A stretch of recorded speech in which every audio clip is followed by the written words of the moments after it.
is That Talking Podcast. I'm JJ Starr. And I'm Downtown Andy. Welcome. We're here to talk and bring some civil discourse to an otherwise discordant world.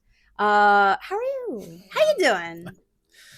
Cameron, dear friend, you thought we wouldn't have any fun today. Shame on you. Yeah. I'm exhausted. Yeah. No, it was a hard day back. Mm-hmm. I kind of forgot when you were saying repeatedly yesterday how you didn't want to go back to work today. You forgot? A piece of me forgot that you had been off all week. Well, That's where we're for the at. uninitiated, I took our anniversary week off this past week like I traditionally do. Technically, so did I. Yeah. Well, except neither one of us stopped doing work of our own variety. I stopped on Tuesday evening. And mine was sporadic throughout the week. But technically, if I still had a... How are you? Well, I'm okay. I don't like being interrupted. Nor do I. So, to finish that thought real quick, technically, I did take this past week, as a vacation. I just didn't have a job to take it from. I thought you would like even less if I didn't ask you how you were doing. I'm doing okay.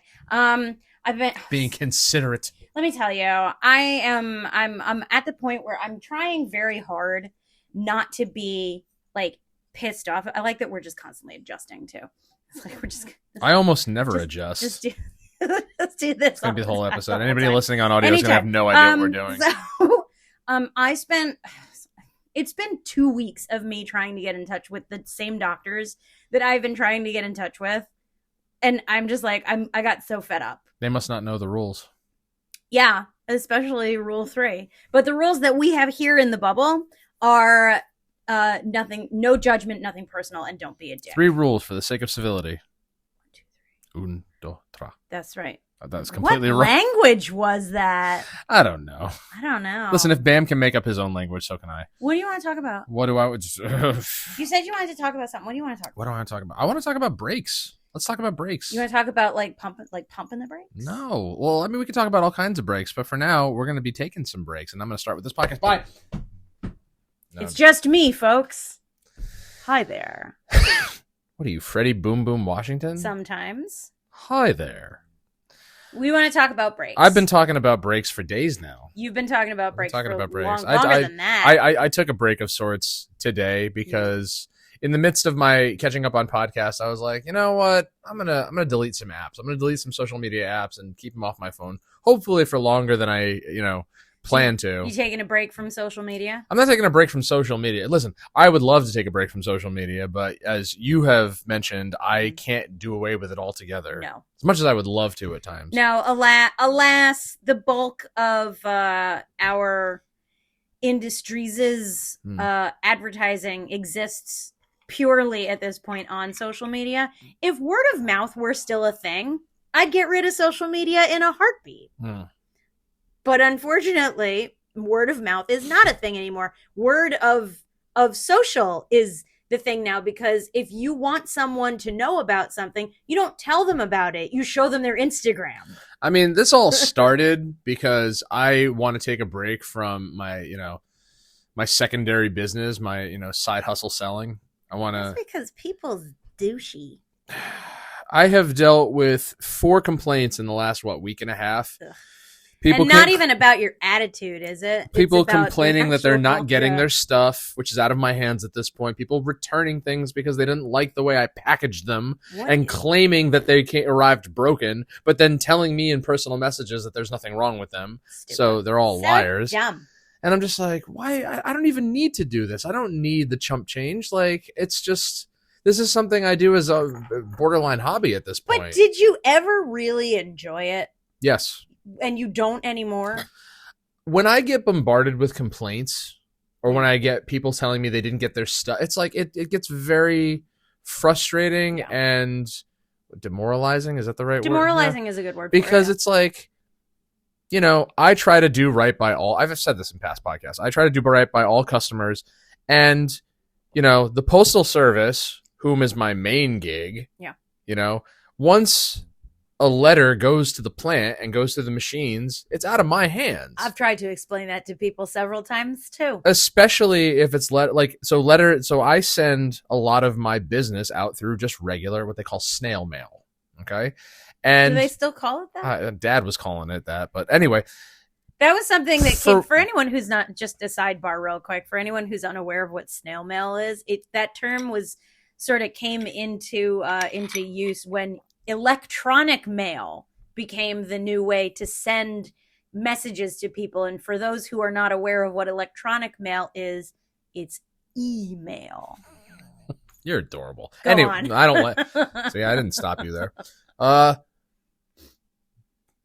But most people buying the stuff that I'm selling, they don't want to pay for tracking. Right. So I always put what I think is an appropriate amount of postage on there. I mean, I'd like to say 90, probably 95, maybe even 98% of what I send out arrives to the buyers. No issue, no harm, no foul. But every once in a while, and not just every once in a while, when these things do occur, where they say I didn't get them, I get bombarded. I get more than one person telling me my thing didn't arrive. And it makes you question, or at least it makes me question, did somebody at my job steal what I sent out? Did somebody once again do a piss poor, lackluster, part of their employment and not follow through? Maybe they're just stuck between the seats somewhere in the ether. The other thing, and this has happened before, is in the unlikely event I do put a lesser amount of postage, it gets returned to me. Yeah. Now, there's no way to determine when that'll happen. Right. But in most cases, I send it back out with the right amount of postage and the person gets it. But by then, they've already submitted a negative, feedback and this. And not only that, but now you've seen this firsthand. The other thing I keep running into is that when I have an issue, or when somebody has an issue with me on eBay, if they buy something from me, I'm not allowed to leave them neutral or negative feedback. I'm literally only allowed to leave positive, and that's if I choose to leave anything. And that's on the electronic bay, like electronic mail. Listen, I have tried to explain to people, okay, that I'm very pleased that first class mail for the most part when I send it out ground advantage. Now, is ground advantage considered first class? No. Oh, okay. Well, I'm pretty sure it technically is like first class ground for packages, large envelopes and whatnot. Yeah, it's like first class for packages. It comes with tracking now. Awesome. Well, it's always come with tracking. Ground advantage is a new term for the cheapest way to ship things. It used to be called, what was it? Not private first class. It was ground advantage is what first class. Yeah. It's just a different name for it. But it comes with tracking, and I'm very grateful for that. Yeah. Now, I had an issue with this was instituted like a year and a half, 2 years ago. And I had an issue recently in the last few weeks with someone who placed an order internationally. International being Canada. It was just up there. Who was just going through a mail strike of their own. Yeah. And in trying to explain to this customer that the tracking is accurate and there's nothing I can do about it at this point. They opened a case with Etsy saying that I cannot give them an expected delivery date. And apparently, if I cannot guarantee at least an expectation of a delivery date, then that does not meet the platform's shipping standards. But see, that's not on you. They literally issued a refund on my behalf. That's bullshit. And this guy's gonna get his fucking package anyway. Yeah. No, that's so not. I'm just like, well, guess what? And because of this person, I changed my shipping policies. So now international shipping costs like $35. It should have cost that from the beginning. I had free shipping on all of that stuff. Oh no, honey. Yeah, no, I had free shipping on that stuff. Especially with the way the tariffs are going right now, which I don't particularly care about tariffs. I don't do a lot of international shipping. I don't do a lot of international buying. That's a whole discussion for another day. Yeah. But you want to talk about breaks. I'm getting there. I've dealt with the customs office in New York many, many times because that's just it. you know, when you order something from overseas, it's gonna sit there. It's gonna sit in Queens or wherever the office is for at least a month. If you're lucky, you'll get it in less than that. But that's how it works.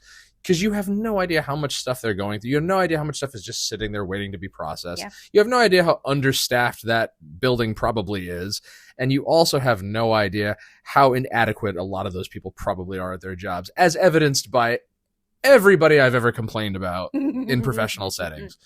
Again, but this is all very discouraging to me. And the thing is, again, I don't have to do these side hustles. I don't have to. I'm not in a position where I have to. You don't need the money. I do it because I used to, like the extra expendable income, and I used to have fun, putting, you always say, be the change you want to see.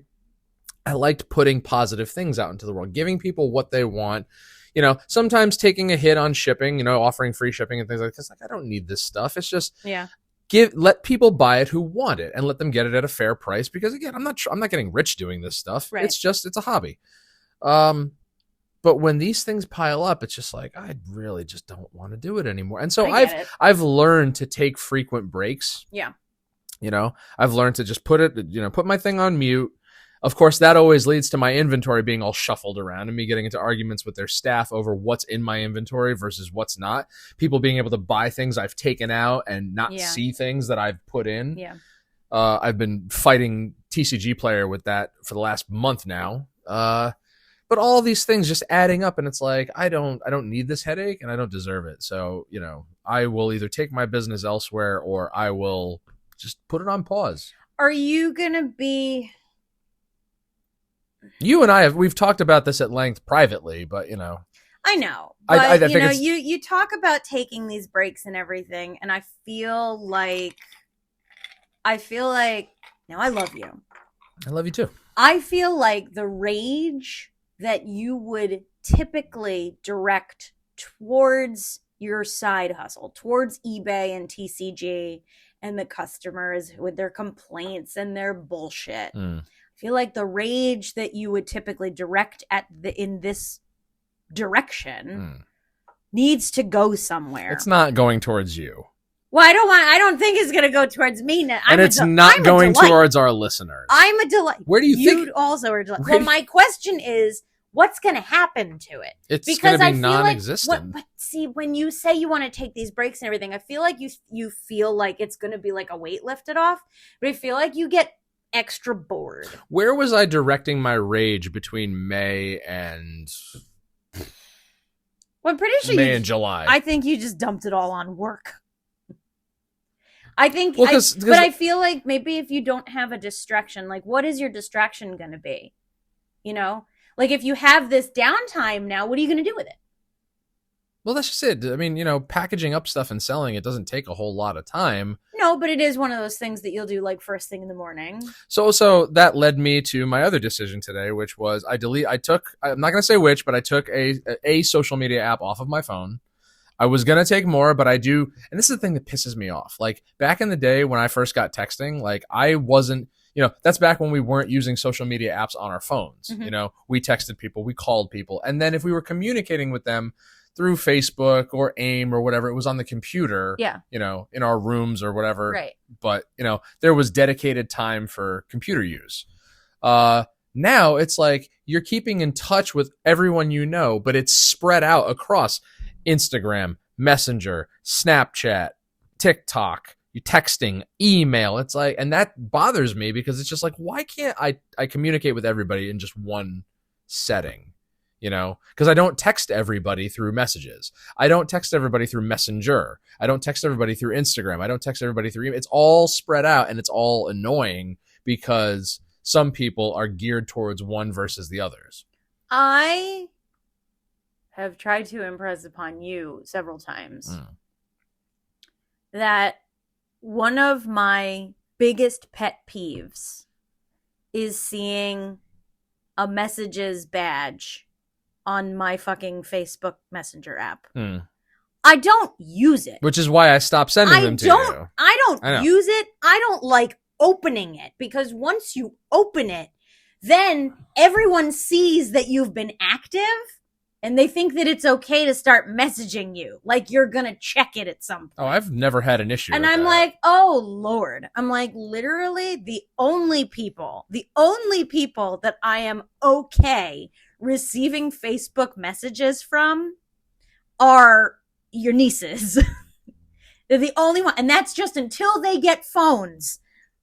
After that, it's like, I mean, I can't wait till they all again, I've never had an issue with Messenger. Oh, I hate it. And I really care if someone sees that I'm active, or let them see that I'm active. Oh, no. It's just that little badge on there. That doesn't bother me. I loathe it. And I know that I could just turn it off. It's just but I'm like, I will never open that app to check. It's just like when people see that, you've read their message. It's like, I don't care if I leave somebody on read, and I don't care if they can see that I'm active. I will respond when I feel like it. Mm-hmm. And if I don't feel like it, I'm not going to. Which is perfectly reasonable. But again, I'm not going to say which social media app I removed today. More may follow. Yeah. Hell, I may re-download ones I haven't used in a while. I did it with the intent of minimizing doom scrolling. Which, given your proclivity for it, I think is a gold star to you, my love. Because I'm at a point now where I'm tired of the daily news cycle. I'm tired of seeing people take to social to bitch about the state of everything, politics and whatnot. I'm tired of everybody thinking that they're in the know and, these long ass diatribes about, their personal beliefs and their ideologies and thinking they're right and everyone else is wrong. And how dare you follow this person or that person? I don't fucking care anymore. I'm so over all that shit. Every single day now we've got to hear about the shutdown and people losing their SNAP benefits. And by the end of the year, everyone's going to lose their health insurance. And, I told you earlier, I was listening to Rogan's latest podcast where he and Musk is like a regular guest now.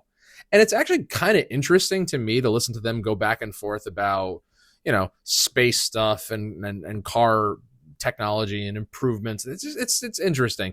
Anytime they're not talking about the state of the world, like they're talking about like nerdy stuff that interests only the people of their ilk. And so, because that's what I'm searching for. I'm searching for stuff to be interested in, because I'm taking a break from all so many things, and not just selling not stuff. Not me, right? No. Okay, because I've got nowhere else to go.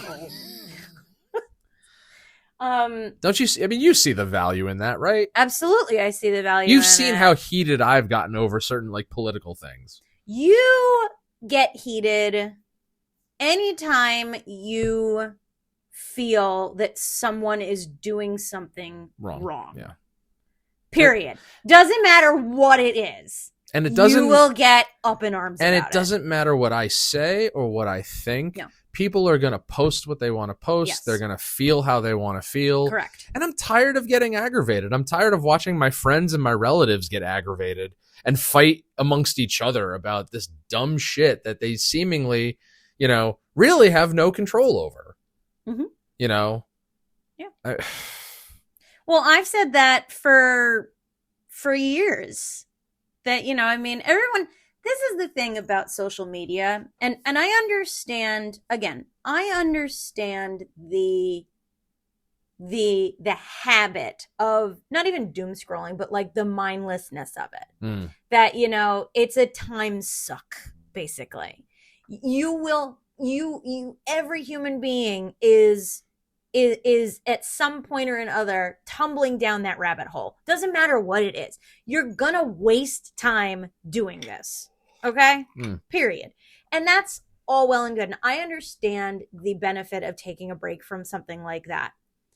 But I feel like I took a break of sort of the same ilk, kind of. Like it's sort of a break in the same way, but I've extended it into a lifelong habit now, where when something does not interest me, on, let's say, my Facebook feed, I scroll right past it.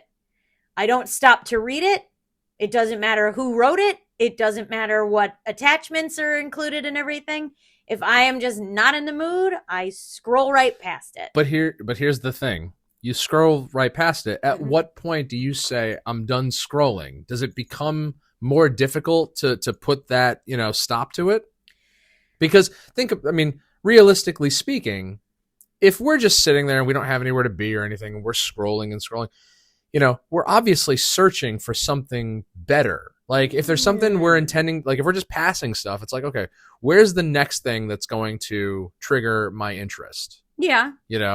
But at what point do we say enough's enough? Like I've had to put the phone down because it's literally hurt my eyes to be staring at it for so long. Well, then that should be your telltale sign to stop. I don't like getting to that point. Mine is essentially because the only time that I truly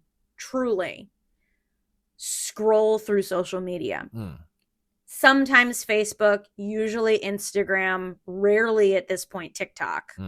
I do it purely out of boredom. I'll do it like when there's something on TV I'm not really paying attention to, or there's too much noise in the room to focus on something like a book or an article or something like that. Like I will then, and only then, open up Instagram, and typically I will go to the Discover page and I will look for a dessert tutorial, and then I will flip through some of those until I realize that I'm really just doing this out of boredom, and then I turn it off. See, between Facebook, Instagram, and TikTok, once Reels became a thing, it's become nothing but scroll, because you're not looking for anything, or at least I'm not looking for anything in particular. It's just like, oh, I like this cat video. Oh, I like this possum video. Oh, I like this wrestling or this Yu-Gi-Oh or this whatever guitar thing that piques my interest. And then once that's over, it's like, okay, on to the next one, the next one, next one, next one. The only place I don't find myself doing that is YouTube. Because if I go on YouTube, I'm intending to look for something specific. The only time I go on YouTube is to look for something specific. Yeah. I've never, ever, and I find you really great. Well, gee, thanks.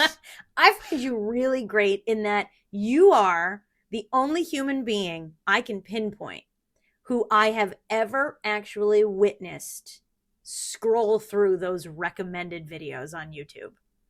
I've never done that in my life.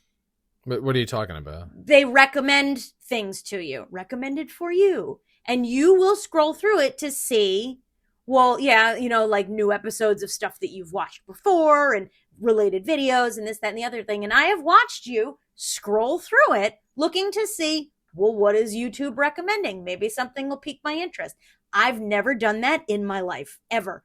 YouTube recommends stuff to me because I do look stuff up. And you find it I've never done it. And you find it admirable that I just think you're great. I don't follow. Because I've never seen anyone else do it either. You're the only person I've ever seen do that. And I think it's great because you're actually sort of using the interactive nature of the algorithm more than anybody else I've ever known. I mean, personally, I think algorithms are stupid. Well, they are. I think algorithms are stupid. I think AI is stupid. Like my liked and favorites lists on YouTube are very finite. Finite? Is that the right? Finite means there's an definitive end to it. Sure. Yeah. They're not like, I only started liking videos a couple of years ago. I think because until then I'm just like, why am I going to click on this? Like, what is the purpose? Am I going to get a prize? Am I going to win some money or something? Like, am I going to be like if you go the 50th caller? If you go to dtandyandjjstar.com and like the videos, you could win some money eventually. Like I clicked favorites on a bunch of things because then at least that way it puts it into a folder where I can go back, find it, and I don't need to, spend endless amounts of time searching for it again. Because there's a ton of Bob Ross and Fred Rogers and other like odds and ends things that I need to go back to rewatch for, what is it, the ASMR? Yeah. Yeah. I've done that on Instagram, and here's the problem with it on Instagram and on TikTok actually also. And maybe on YouTube, who knows? But the problem is that every single post allows you to like it also allows you to save. However, you can just go into your liked activities and it will show you everything, every post that you have liked. No, thank you. So you don't have to save any of these things. And God forbid you save and you like it. It's just one of those things where it's just like, good grief. It's like, what? Like TikTok, I noticed. I don't know when this started happening, sometime this year, maybe last year. I don't pay attention to that shit. But I know that when you go on your TikTok profile, there is actually an icon that will show you, if you click on it, these are not your videos. These are videos that you have liked. It's like, whoa, I okay. removed TikTok at least weeks, maybe a month or two ago, because my feed became nothing but AI videos. Everything's AI it's now. So annoying. It's so obnoxious. Get the raspberry. Now everybody, like every time you see those videos of like animals being rescued, people in the comments are just like, AI, that deer didn't actually go up to that person's porch and take food out of their hands. That's AI, blah, blah, blah. And like, then why put it up there? Like, if that really happened, that's great. Like, don't get me wrong, okay? Things like that, okay? Uses of AI to that specific, let's just take that specific example. It is endearing in the same way of watching, like, you know, a movie. It's like, it's fake. It's fake, but maybe you have an emotional attachment to it and it warms your heart a little bit for a piece of the day. Fine. All well and good. But the idea that everyone is doing the exact same fucking thing is like, who cares? I'd like to think that most people can differentiate, like we've talked before about, separating the actors from the characters. I was listening to a podcast today that they were talking about parasocial relationships, because apparently people at conventions are getting a little too handsy with the talent, Parasocial. You've never heard that before? No. I'd never really heard it until today either. Can you define it? Can you use it in a sentence? So what they were alluding to is the fact that at certain conventions where you have, entertainers and whatnot, and streamers and things like that go and do appearances, people are getting a little too comfortable around the talent, as if to say, like, they're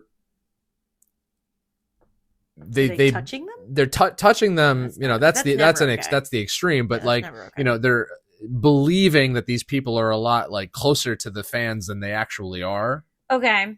All right. So it's sort of like, I get it. And it's just like, well, then what's the point in even like trying to gain a following of some kind if you're just gonna have to worry about, if everybody's turning into a nut job?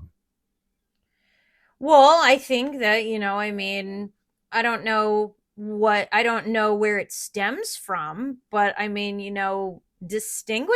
making a distinguishable difference between fiction and fact is definitely, that's gotta be a big thing. I've seen celebrities on social media who, are truly just their genuine selves. They advertise, whatever they're doing and everything like that. And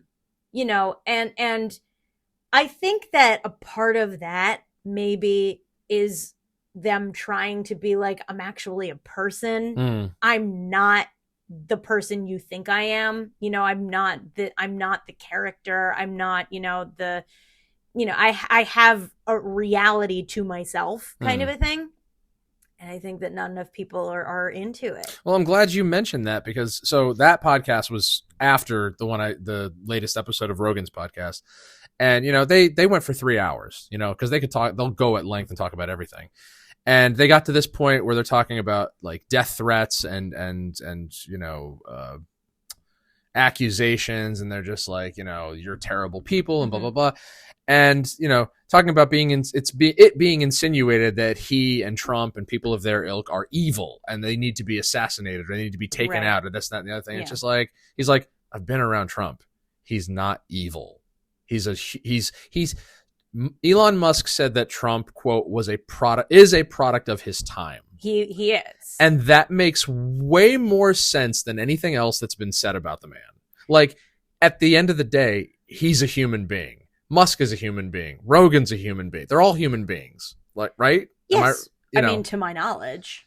I thought for a long time that Dick Clark had died long before he did and was replaced with a robot of himself.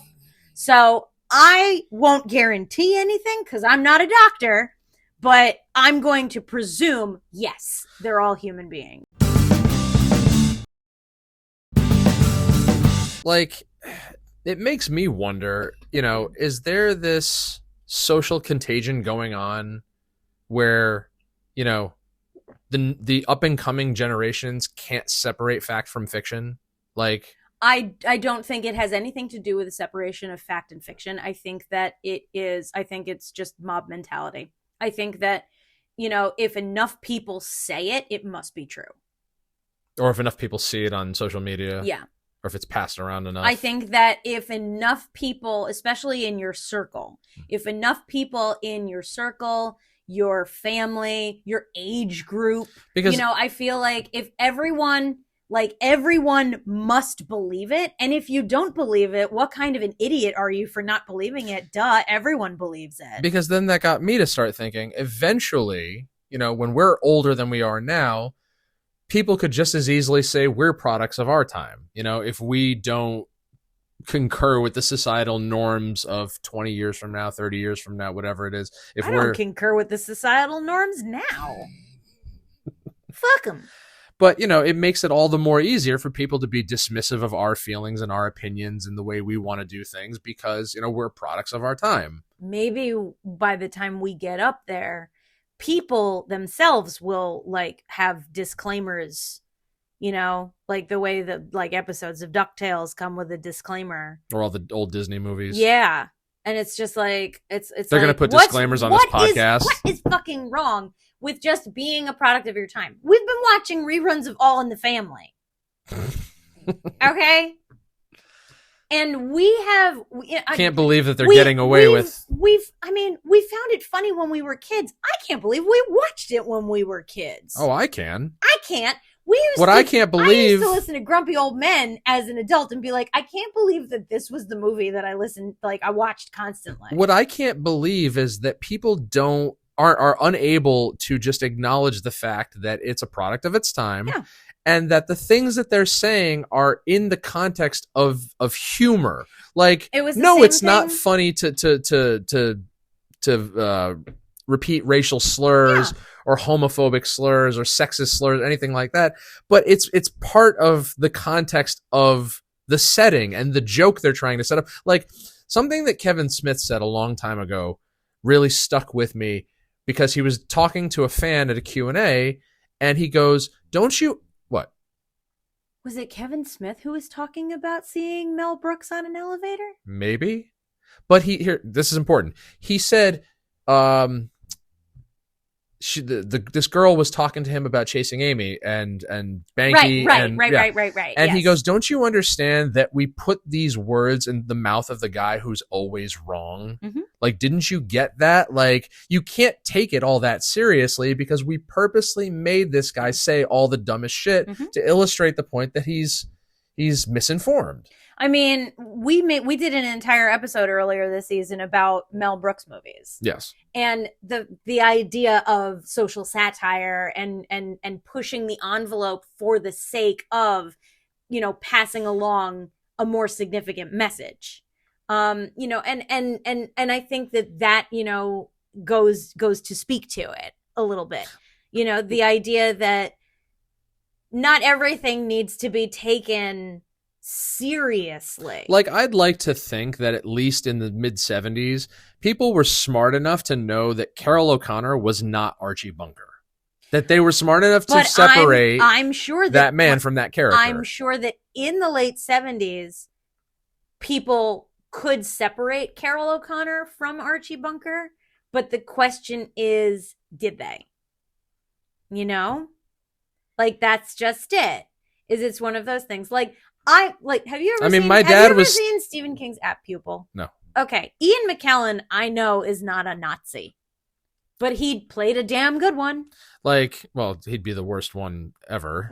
Nonetheless, That's like when big gay Nazi. when Lemmy used to say in interviews, he's like, "I'm the worst Nazi you could ever imagine. I've had 6 black girlfriends. Like, can you imagine me bringing this one home to the Fuhrer?" Like, yeah. But I mean, Dad to the day he died still referred to Rob Reiner as the meathead. Yeah. You know, that carried over, but that's neither here nor there. Anyway, I think taking a break from, how do I say this? I think it's important to take a break from. Taking a break implies you can come back. Yes, but I think the most significant break that you can take, especially these days, is from the overanalysis of everything. Which we do quite a bit of in a lot of different facets. But I don't think people, in general, I don't think people take a long enough break from it. Mm. I think that people are so, like, they can't tolerate it. They can't tolerate the idea of someone saying something or posting something or sharing something or passing something along and everything that they find so absurdly wrong that they can't stifle themselves. They just can't keep their mouth shut, and then boom, breaks over. They say, you know what? I'm just going to keep my mouth shut. I mean, fuck no, they're not. I really liked being oblivious to a lot of things. You know, I love being oblivious to things. You would say to me, like, you've never seen this, you've never heard this, you've never this, and they're like, no, I never paid attention to these things before. I don't see those things because I don't choose to see them. But then, of course, once they're pointed out to me, I can't not see them. I am oblivious to just about everything because, I mean, maybe it sounds, again, and I've said this before, maybe it's naive, maybe it's gullible, maybe it's stupid, who fucking knows? But the fact of the matter is that I have one of the girthiest peace of minds of anyone I know. See, I miss that. Because that. I refuse to let, I'm not going to call it insignificant. It's actually the most significant things. I'm not going to let them ruin my goddamn day. Period. I don't care if it's going around. I don't care if it's the talk of the town. I don't give a shit. If I know it's going to bother me, I pay it no mind. So I don't typically take a lot of breaks from stuff because I have gotten to a point where I just sort of live my life in the clouds. And, you know, I mean, you can think I'm a space kid, not you specifically, but you out there in podcast land. Don't break the fourth wall. I break the fourth wall all the time. We have a thing going on here. The next time I look at the audience, you can't get mad at me. I'm not mad. I truly do not care. Like, that's just it. Is that it's one of those things where, like, you could think I'm a total space cadet. You could think I'm a stupid person. It rolls off my back like water off a duck. I'm just like, it does not faze me.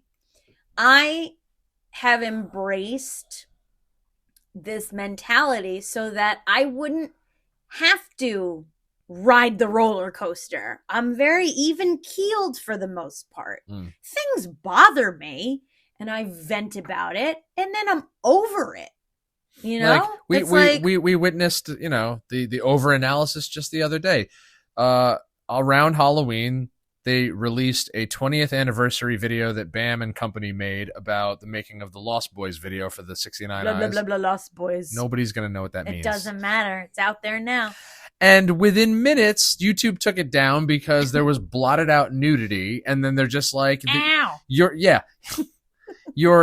guitar player who uploaded it needs to go to sex education classes or whatever, some such nonsense it was. But then when they explained what it was, they're like, oh, it's back up now. And it's just like, what the fuck? Like, why is... I thought AI was supposed to make our lives better. Never. Seemingly not giving us the freedom of choice. No. It's like, if I want to see Novak's pants go in the fireplace, I'm going to look for it. I mean, that's just it, you know? But do you feel free? Do I feel free? Yeah, do you feel free? Do you feel like you have freedom of choice, freedom of expression, freedom to do and say what you please? I I know that there are certain venues where my freedoms are capped. I know that, there are certain venues on, social media and in public areas and things like that where my freedoms are not necessarily as welcome as I would like them to be. But nothing is taken away from me. Right. Like, I'm not, I don't believe in the idea of absolutes. I don't. Because only Siths deal in absolutes. Exactly. But I truly don't believe in absolutes. I don't deal in them. I don't believe that just because, someone disagrees with me, it means that I have to hate them. I don't believe that just because someone has a different idea than I do, it means that they automatically think I'm wrong. I don't think things like that. And I don't remember the last time I did. Probably college. Do you feel like we tend to project a lot more nowadays than we ever did? Absolutely. Absolutely. What do you think that's like? What do you think that's a byproduct of? I think that it's a rampant insecurity. I think that there is a lack of security in the idea of being an individual, in the idea of truly an individual, not just the idea that, well, all the outcasts will group together. No, I mean, truly being an individual, truly feeling free to hold your own ideals and things like that. And I think that there is an insecurity, and because so many people are so insecure about their realities, I think that because they maybe feel oppressed, but that is a projection. That oppression is a projection, I believe. I don't believe that people are I don't believe that people are judging you, not you, but the royal you. I don't believe that people are judging you as much as you want to believe they are, but I project that because you project it because you judge them. And I've also been used to it in previous settings. So you believe that everyone is doing it. Yeah. And because of that, you throw it at others. And I think that that's what people do. It's a very, very, vicious cycle. It is. It is absolutely a vicious cycle. And that's why because I was gaslit by a lot of people for a long time. And, but I removed myself from those relationships. I did a lot of that in the last year. In the past, yeah, coming January will be a year. And, there were other, ones here and there before that, but January was really where the beginning of really taking these long-term crutches out of my life. That is a step towards true peace of mind and actual freedom of expression. Actually, no, it was actually 3 years ago today. 3 years ago today. It was actually 3 years ago today. Facebook on this day reminded me about this because I was getting poorly treated by a local business that I used to frequent. And I said, you know what? Enough's enough. And I stopped being a customer there, and I haven't been back since. And I think somebody said that maybe you just shouldn't go back there. Well, you also told me that, quiet quitting wasn't a good idea. Quiet quitting is... You said you can't keep quiet quitting everybody or everything.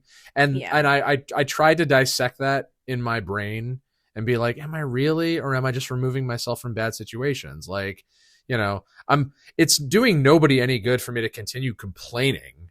It's just, it's making everybody around me miserable, including myself. So let me take the step that, most aren't willing to and just walk away. It was like quitting smoking. It's like, I enjoyed it so much and I didn't, see the immediate detriment to my health. So it's like, all right, why am I going to quit? Yeah.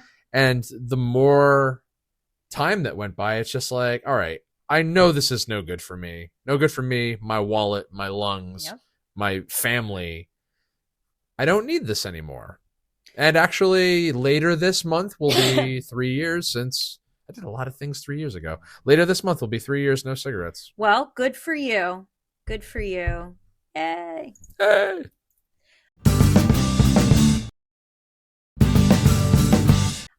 But yeah, no, I think that, I feel free. I feel free, and that's a long break. That is a long break. I feel free because I choose to. I actively choose to recognize when I am projecting and to correct myself. I recognize when I am allowing my freedoms to be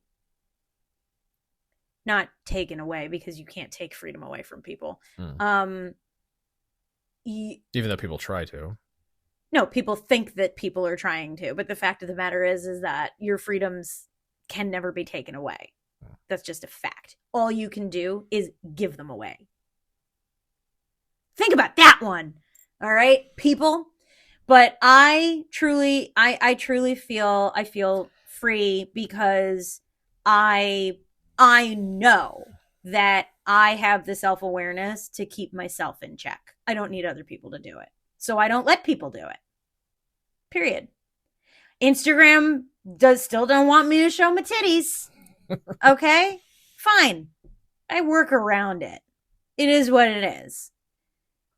So it's not like, people are saying, you need to start, you need to stop this. You need to start covering up more. It's like, no, just, you can't show your nipples on one social media platform. Okay. We now that I think about it, we really are products, at least of our environments, because, I was ready and raring to get back to work today, even though I didn't want to. It's just like, I didn't want to, but I'm just like, okay, I know it's a Monday. It's going to be a heavy day. And you were right. But I walk in and everybody's fucking miserable. Yeah. Everybody's fucking because of the load. And it's just like, why? Like, why is this such a bad thing? Like, this is what we all signed up for. This is why this is what, how we make our living. Like, everybody's going to get overtime today. No question about that. Like, but I'm looking around and I'm trying to crack jokes with people and I'm trying to talk, but everybody's just got sour looks on their face and, huffing and puffing and everything. And it's just like, because I have said before that I would love to stop complaining. But when you're surrounded by people who complain all the time, and it's not even just the job I have now, I've been in many, many other settings where people just complain nonstop. Yeah. And it's like, how do you remove yourself from that? Like, if I one day got up and said, okay, I'm going to remove myself from this situation like I've removed myself from others, how is that supposed to take shape? Easy as that. Yeah? I've been in situations like that too. I don't want to be in a bad mood all day. So I stop. You do? Yeah. What is... You literally just take yourself out of that mindset. Instead of letting everybody's bad mood, because that's just it, is that, yes, you are, most of us at least, are usually going to be influenced by the energies that are around us and everything like that. And if everyone around you is in a foul mood, typically speaking, you're probably going to be in a foul mood too. If for no other reason, then no one is in a good mood. Like me, I'm Anomaly Andy. Okay, yes, I am finally in my zen because it's cold outside, and there's no heat and there's no humidity, and it's the holidays that are coming up, and I am the antithesis of everybody else. But if you wake up first thing in the morning and you say, I don't want to be in a bad mood today, and then you walk into work and everyone is in a bad mood, only you can stop yourself from allowing that to penetrate you. You're right. Like, you're right. That's just it. Pop in some earbuds, put on a tune that makes you do a little happy dance, and move on with your day. Eat a donut and smile. It's one of those things, okay? Put that on a t-shirt. Right? It's one of those things. No one can take that away from you. No one can take your good mood away from you. You are responsible for giving it away. You should be charging people for this I'm shit. so good at this. See, jokes. We were talking the other day, you know, jokes on you getting stuck with me getting married. Yeah. No, jokes on you because I'm getting free therapy. I'm very good at things. This was a good talk. Thank you out there in podcast land for listening. Thank you for not taking a break from us. And thank you for not taking a break from us. I will never take a break We've from been us. together for 4 years. 4 now. years. We've been together. Good. It's been a good time. We've been together for 4 years now, and we're going strong. And I'm happy. I'm happy. You have no idea how much I look forward to seeing you on break and at the end of every day. Ugh. Well, I'm glad that we're here together, that we're doing this. Only thing, even this podcast and everything, it's the only thing that makes all the seemingly intolerable shit worthwhile. It gets you through the day. Whatever doesn't. So, thank you out there for listening to us. Please find us on Instagram, DT Andy and JJ Star with 2 R's. You can find Love Hard Art, Coat of Arms Tattoo, Tax Collectors and Harlots. You got something coming up. So we just did Splatterfest with the band Splatterhead. Congratulations. I thought it was great. Okay. I thought it was a cool DIY venue that we played. Mm-hmm. A fancy pierogi shop was nearby. How about the future now? As opposed to the past. I'm giving the quick recap, and I'm getting to the future. Okay. You plug your stuff all the time. Give me a second. I do it briefly. You're making it longer. Yeah. Anyway, it went great. They're planning another one. I'd love to play with those guys again. We have new shirts in the works. We have new patches in the works. November 22nd, we are back at Dead Language Brewing in Hartford. Doing a burlesque show with Baby Blues and I think one other band. I can't remember. Don't kill me. Check the socials for the flyers. It'll tell you the burlesque performers and the other bands. Get down to Dead Language. There's going to be another food truck. Great beer. Great time. I'm sure Sadie will be there with her battle jacket. Of course she was the belle of the ball last time. And then after that, we're doing nothing until January. Beautiful. So taking Christmas off. And check out our websites. All right. You can go to ttppodcast.com and find all of our places where you're streaming. Please share it. Download Podbean and give us those thumbs up because they help us make money. No more BS. No more BS. You can also go to dtandyandjjstar.com to see all of our videos. And again, give us some thumbs up so we can make some money. And did you post our anniversary pics to the Instagram? Our anniversary pics? Yeah, pics from the Pumpkin Blaze. No, I didn't. No? Stay tuned for that. I'm sure she will. Well, I mean, you posted the photo dump. Yeah, my personal one. Well, we'll get some stuff. We'll get some stuff going. Just stay tuned. Yeah, if you haven't been to the Pumpkin Blaze in Croton-on-Hudson, we strongly recommend it. We've done it 4 years now. Yes, very, very good. It's very romantic. It is very romantic. We make a romance out of it all the time. They always have new stuff every year. It's so much fun. Very cool. And I think that's it.